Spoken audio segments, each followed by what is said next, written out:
All right, moving along. Moving along. All right.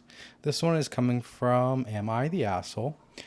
Am I the asshole for refusing to host any more family get-togethers at our house because I hate hosting my in-laws and their poor manners? My husband and I finally bought our first house. It's a 5-bedroom, 3-bathroom, and we bought it a year ago. Over the holidays, we thought we'd take on the role of hosting a few get-togethers.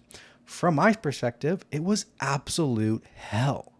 I hated every second of it. I never really hosted anything or entertained or whatever you want to call it. Maybe it's just that I'm not used to the requirements. But growing up, my mom or dad would host family and they were nothing like this.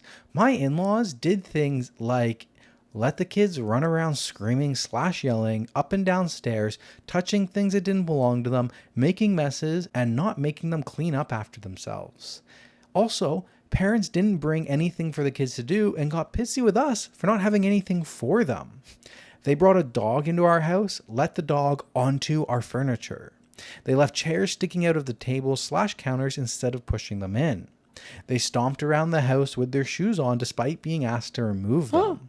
They left trash / paper plates sitting around or balled up instead of placing them into a trash can. They opened multiple bottles / cans of drinks and only took a sip and then just left it open and laying around the place.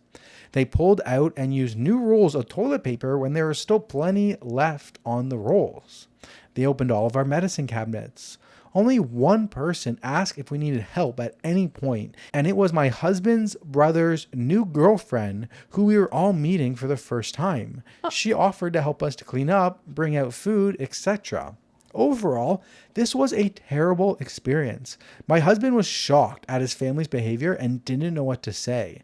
I don't blame him for this at all. He was just a part of hosting as me, but he was seeing his family through new eyes as well. When he talked to his mom and dad after, they just laughed at us and said, "That's what hosting is." So we decided together we would rather not go through all that again. Easter is coming up and my in-laws asked what our plans are. My husband said that we aren't going to host after everyone's awful manners. His mom and dad are upset with us. We have the big house, so they figured it would be on us from now on. We said the only way we would ever even consider hosting again is if every member of his family pitched in some way. They said that defeats the purpose of someone else hosting and that no one should be expected to pitch in if we offer to host. So we said we won't host. Yeah. Maybe I'm just not meant to host, but are we truly so far out of bounds to refuse to host anymore because of how his family behaves? Are we the assholes? No. Oh my God. There is no expectation or there's no mandate for you to host. Okay. They're expecting you to host because you have a big house, which is annoying. That makes me like, if I were in their shoes, that would make me want to downsize, first of all. Yeah. That's so annoying. And at first I was thinking, okay, maybe you would be an asshole if you didn't talk to them about it. If you just said, I don't want to host anymore, kind of being passive aggressive. But they talked to them about it. They said, we don't appreciate your manners. If we continue to host, we need you guys to help out. Stop being so inconsiderate of our home and leaving trash around and all that stuff. And they said, that's what hosting is? That's your job. No, it's absolutely not what hosting is. And why would you think that I want to do that then? Yeah. Why would I want to bring you back to my house when you're just going to make so much work for me? That's so ridiculous. Oh my God. They're hosting every single holiday. Someone else, like with a smaller house, can host. Yep. Or you can go to a restaurant or something. Like that's not on you to host, especially. So disrespectful. Yeah. Where are your manners? Yeah. And it's like the husband is also like, wait, what the fuck is this? Yeah. So it seems like it's not the way the parents raised him, but the parents are like, fuck it. Fuck you. I don't know. It's very weird. It's so weird. Because normally in this situation, the husband would be like, well, honey, that's what it is when you host. Like, I knew this was what we were getting ourselves into because my parents always had to do this and everything.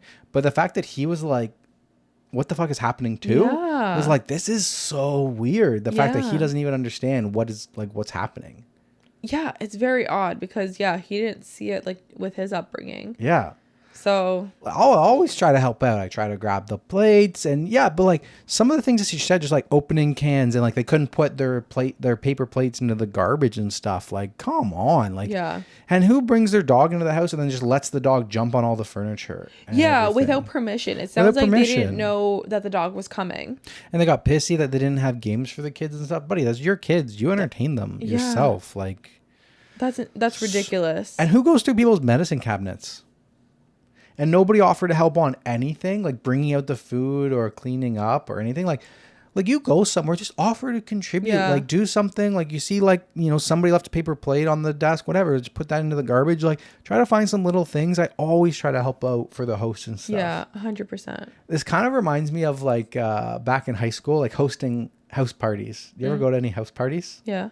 Went to house parties all the time, and like if I was like having the house party, like I threw a lot of house parties, but like I'd always have my group of guys, and I do remember that we used to frown on the kids who would like come in, and then like when we're picking up the stuff at the end of the night, we can tell like, oh, we know like one person did like so many things. Yeah. We're like, what the fuck was wrong with Jacob? Like he left all this stuff here. Like these were what Jacob was drinking.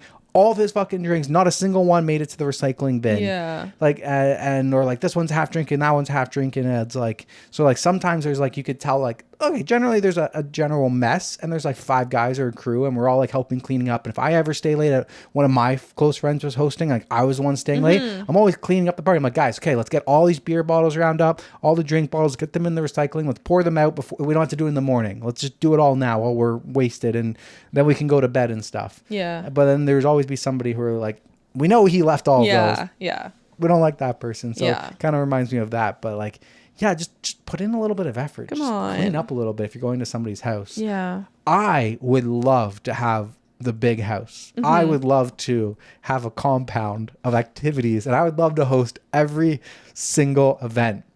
I would too. I also have big dreams for our property and house. Like I want to have a pool that has a hot tub kind of like in it, so you can kind of like hop, you know, jump in from the pool into the hot tub and jump like slide out of the hot tub into the pool, like same level, just a little divider with like a tiki bar that serves the pool and the hot tub. And then right beside the bar there's where the lazy river enters into the pool, and then at the other end the lazy river like goes around. And then I also want like a miniature train that goes through. I want this whole compound with like maybe like a zip line and stuff too. I don't know. But like I would always want to like host. I would want to be like the cool aunt and uncle and like always be the hosting and stuff. Me too. But if my family came and Madison, they would never do that. They would though. never. Yeah. But if they came and they're an absolute disaster, nightmare, I would be like, I don't want to host anymore. Yeah. Like what is this? Of course. Like there's no help, no appreciation, no anything. Like what is wrong with you? Yeah. No, 100%. It's definitely your feelings are valid, and It's such an easy thing to help and just clean up after yourself. Like at the bare minimum, if you're not going to go overboard and help with like bringing out the food, washing the dishes, like clean up after yourself. Make a net zero impact for yourself. I like that. Yeah. At bare minimum. Yeah. Like you don't necessarily always have to go over and above and beyond and, you know, do all the dishes and stuff like that at family get-togethers, but at the bare minimum, clean up after yourself. Yeah. Is there a top comment on this? No update. Top comment, not the asshole, your house, your rules. And if people are ignoring those rules, then I think it's fair not to host.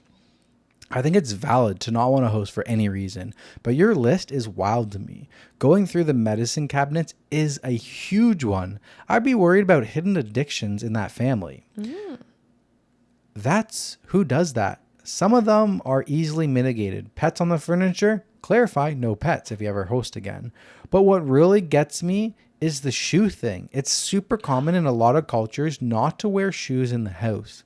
But something you'd expect and respect when going into someone's house is such a baseline boundary that to disregard it is absurd. What are you getting out of it to ignore that rule? A petty sense of control? I could deal with the chairs, even the messes. But if people went out of their way to spite the house rules for absolute no reason, I wouldn't invite them back either. If they can't respect something as basic as no shoes, they don't have an iota of respect for you and your husband. 100%. Yes. I forgot about that one. Yeah, the me shoes too. is a huge one. When you read it, I was like thinking I should bring it up, but then I forgot about it. But Like, we're Canadian, so it's very common for us to take the shoes off at the door. I heard Americans like wear their shoes throughout the house and stuff. I heard that too. I don't know how true that is. Maybe our fellow American listeners can let us know. Yeah. If that's common. But I don't know, in American television they do. Yeah, Like they go in bed with their shoes. Like, isn't that weird to wear the shoes that you were wearing outside that track dirt on them, came to the front, and then wear them through your house? Like, you can already, like, for Canadians, like, usually like a lot of houses will have like the little inner door where people keep all of their shoes. No, like in the walk-in, like there'll usually be like the screen door, and then there'll be a gap. Like the house near your parents where the cat is, there's that little inlet. Okay. A lot of people keep their shoes in that little inlet. Okay, like a kind of like a green room. Yeah, thing. Yeah, kind of like a shoe room. So like cause the dirt stays in there, and they get really dirty where the shoes are, or like near the front. The front always gets dirty wherever you place your shoes. Yeah. You can see it add up over time. So, not a lot of houses have that though. Not a lot, but some of them do. Yeah. But even then, you always have like the shoe rack by the front door. Yeah. The shoes stay by the front. Yeah. And that front door area always has like a mat or something that gets really dirty. And I can't imagine bringing that into the house. I know. So I can't imagine like wearing my shoes in my room. Absolutely not. Like onto carpet. I don't even like outside clothes on my bed. Yeah. It's very weird. Yeah. And then the fact that like their house rules is like sometimes like we have people over, and like right before they come over, you're literally mopping the floor. Yeah. And then when they come in, you say, "Don't worry about taking off your shoes." That's and just a polite thing to say. It's a polite thing to say, and I'm like, I don't care. I'm like, guys, please take off your shoes. Please, Teresa literally just mopped the floor, and you're like, "Oh, but you don't have to." I'm like, guys, please, just take off your shoes. We're Canada. Why wouldn't you take off your shoes? And then your mom invites me to her house, and she's like, "Don't worry about taking off your shoes." And I'm like, my shoes are already off. That's just the way I was raised. I don't know. Like, yes, we always say don't take off your shoes. Everyone always takes off their shoes, though. Yeah, it's like something that you say that shouldn't be upheld, like something else. There's kind of things. It's like you say it by being polite. It's an unnecessary thing to say. Yeah, but like saying sorry when you don't need to say sorry. You're just too brutally honest. I like to be brutally honest sometimes. Sometimes it's okay to be an asshole. Be straight about it. I will still continue to tell people, no, it's okay. Leave them on. Yeah, you tell them to leave them on, and I'm like, buddy, I'm in socks. I don't need your shoe mess dragging through my house for my socks to pick up. So please leave your shoes at the front. Don't bring your shoes in the house. Don't bring them into our condo. What? They don't even want to leave their shoes on. They want to take their shoes off. If they want to leave them on, they can leave them on. They're a guest. No. Unacceptable. If you ever come to my house, take your damn shoes off. You're being passive aggressive now. I don't care.